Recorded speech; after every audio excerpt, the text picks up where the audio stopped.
ये जो आप अपने टीवी स्क्रीन पर देख रहे हैं, ये दिल्ली के लुटियन जोन की एक मस्जिद है।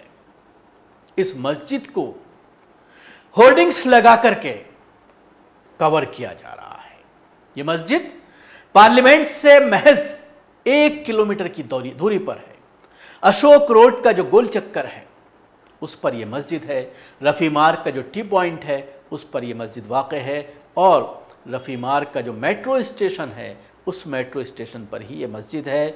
इस मस्जिद का नाम अशोक रोड मस्जिद है और उसके साथ ही एक बहुत छोटी सी मस्जिद है। 2 सफ़े इसमें हैं। कई बार इशा की नमाज़ पढ़ने के लिए मैं इस मस्जिद में जाता हूँ।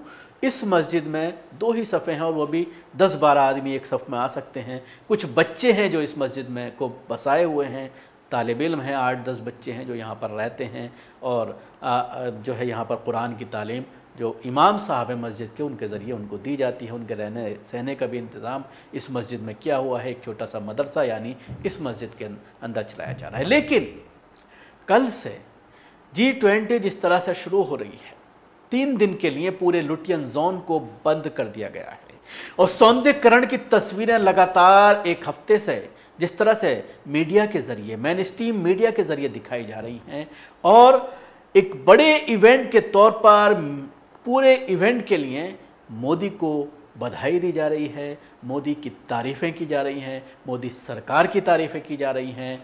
इसमें कहीं भी दिल्ली सरकार का नाम नज़र नहीं आ रहा, क्योंकि दिल्ली में जो ब्यूटिफिकेशन का काम हुआ है उसके लिए एलजी ने पहले ही बयान दे दिया है कि दिल्ली में जो भी ब्यूटिफिकेशन का काम किया जा रहा है वो एलजी की निगरानी में किया जा रहा है। इसमें सरकार का कोई लेना देना नहीं है और उसके लिए उन्होंने कुछ कमेटियां बनाई थी जिसमें भारतीय जनता पार्टी के जो एमएलएज हैं उसके अलावा कुछ और एमएलएज को लेकर के उन्होंने ये सारा काम करवाया है। लेकिन वाकई में दिल्ली का ब्यूटिफिकेशन हुआ है।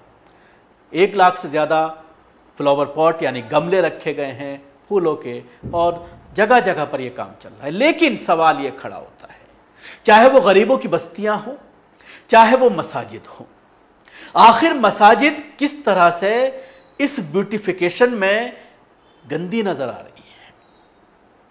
क्यों इनको कवर करने की कोशिश की जा रही है?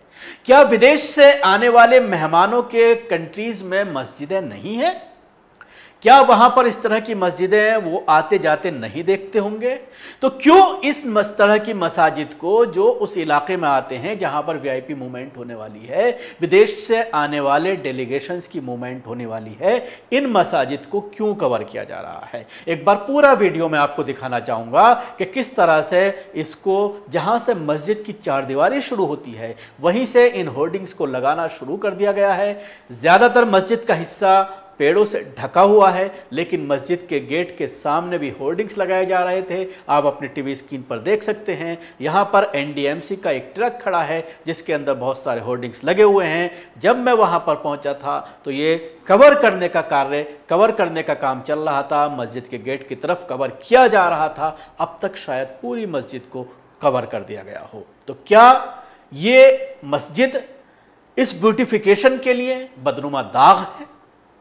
अगर आपको लग रहा था कि इसमें किसी तरह की समस्या है, किसी तरह की परेशानी है, यह खूबसूरत नहीं लग रहा, तो मस्जिद कमेटी से कहा जाता या फिर दिल्ली वक्फ बोर्ड से कहा जाता कि इसके बाहर के एरिया में कुछ संगमरमर लगा दीजिए दीवारों पर या कुछ ऐसे ब्यूटिफिकेशन कर दीजिए जिससे मस्जिद जो पुरानी इमारत है ये बुरी ना लगे। तो शायद दिल्ली वक्फ बोर्ड ये काम कर देती, लेकिन अचानक इसको कवर करना ये कहीं ना कहीं सरकार की मंशा पर कई तरह के सवालात खड़े करता है। उसके साथ ही इससे पहले आपने देखा कि G20 के नाम पर जिस तरह से कई महीनों से मसाजिद और दरगाहों को निशाना बनाया गया, आधा दर्जन से ज्यादा दरगाहें पूरी तरह से खत्म कर दी गईं। चाहे वो बात करें दिल्ली के कई इस लुटियन जोन के कई गोल चक्कर की, निर्वाचन आयोग के बाहर की दरगाह की बात करें, अशोक रोड की दरगाह की बात करें, ये तमाम दरगाहों को जिस तरह से तोड़ा गया है, मामू भांजे की दरगाह की बात करें, इन तमाम दरगाहों को लेकर मुसलमानों में नाराजगी थी। हालांकि कोशिश तो ये भी की जा रही थी कि कुछ मसाजिदों को भी तोड़ दिया जाए, उसकी कोशिश की गई, लेकिन मुसलमान जागरूक थे, मामला कोर्ट तक पहुंचा और जब कोर्ट में इसका जिक्र हुआ तो उसके बाद अपनी इस नापाक हरकत से कहीं ना ये लोग बाज आते नजर आए। आपने देखा होगा किस तरह से ITO की मस्जिद को रेलवे का नोटिस हुआ, किस तरह से मंडी हाउस की जो मस्जिद है उसको नोटिस किया गया डेमोलिश करने का। और जब ये मामला आम मुसलमानों के संज्ञान में आया और मस्जिद कमेटियों ने इस मामले को लेकर कोर्ट का दरवाज़ा खटखटाया, अधिकारियों से मुलाकात की, तो उसके बाद ये मामला कहीं ना कहीं शांत हुआ। लेकिन G20 का बहाना बना करके निज़ामुद्दीन से लेकर लुटियन जोन से लेकर दिल्ली के तमाम इलाकों में बिल्डोजर चलाया गया, मसाजिदों के ऊपर, दरगाहों के ऊपर, और हम तमाम दिल्ली के मुसलमान अपनी दरगाहों को, अपनी मसाजिदों को मिस्मार होता देखते रहे। लेकिन अब ये सिलसिला जिस तरह से कवर करने का शुरू हुआ है, 3 दिन के लिए जिस तरह से पूरा लुटियन जोन को बंद कर दिया गया है, तो शायद जो बची कुछ मसाजिद हैं उनको भी रात में कवर किया जाए, क्योंकि ऐसा मालूम पड़ रहा है कि सिर्फ मसाजिद ही हैं जो बुरे दिखाई दे रहे हैं। आसपास में बंगला साहिब गुरुद्वारा भी है, ज़्यादा दूरी पर नहीं है, उसके अलावा हनुमान मंदिर भी है कनॉट प्लेस के इलाके में। इन तमाम जगहों पर किसी तरह की बैरिकेटिंग नहीं की गई है। डाकखाना वाला जो गोल चक्कर है वहाँ पर चर्च भी है, बहुत बड़ा चर्च है, वहाँ पर किसी तरह की बैरिकेटिंग नहीं की गई है, यानी किसी और मजहबी मुकामात को नहीं छुआ गया है, सिर्फ मस्जिद को निशाना बनाया जा रहा है। इसके अलावा आपने 2 दिन से देखा होगा कि एक झुग्गी बस्ती जो है, पुरानी सी बस्ती है, उसको भी कवर किया गया है। इस वीडियो में आप देख सकते हैं।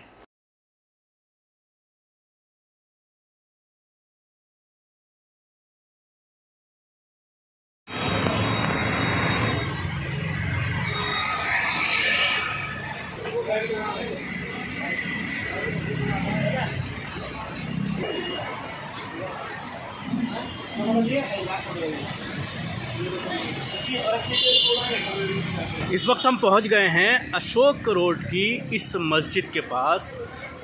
इस मस्जिद को पूरी तरह से कवर्ड किया जा रहा है, होर्डिंग्स लगाए गए हैं G20 के, जिसमें प्रधानमंत्री नरेंद्र मोदी के अचीवमेंट, डेवलपमेंट के गोल्स और वेलकम करते हुए कुछ ये होर्डिंग्स हैं, जिनको मस्जिद के आगे लगा करके मस्जिद को पूरी तरह से कवर कर दिया गया है।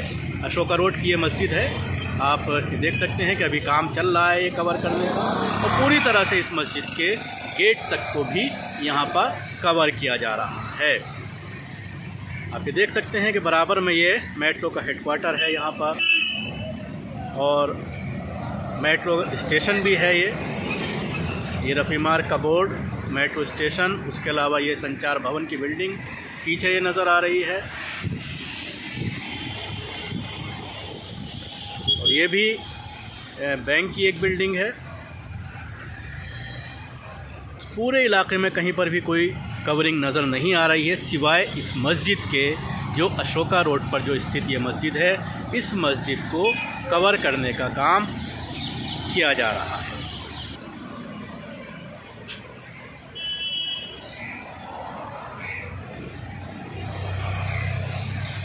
तो ये तमाम जो चीज़ें चल रही हैं, इसको लेकर कहीं ना कहीं सवालात ज़रूर खड़े हो रहे हैं। शुक्रिया आपको। हमारी कोशिश कैसी लगी ज़रूर बताएं। हमारे YouTube चैनल को सब्सक्राइब करना ना भूलें, इसके साथ ही बेल आइकन ज़रूर दबाएं। अगर आप वीडियो फेसबुक पर देख रहे हैं तो पेज को लाइक करें, उसके साथ ही फॉलो भी करें। धन्यवाद।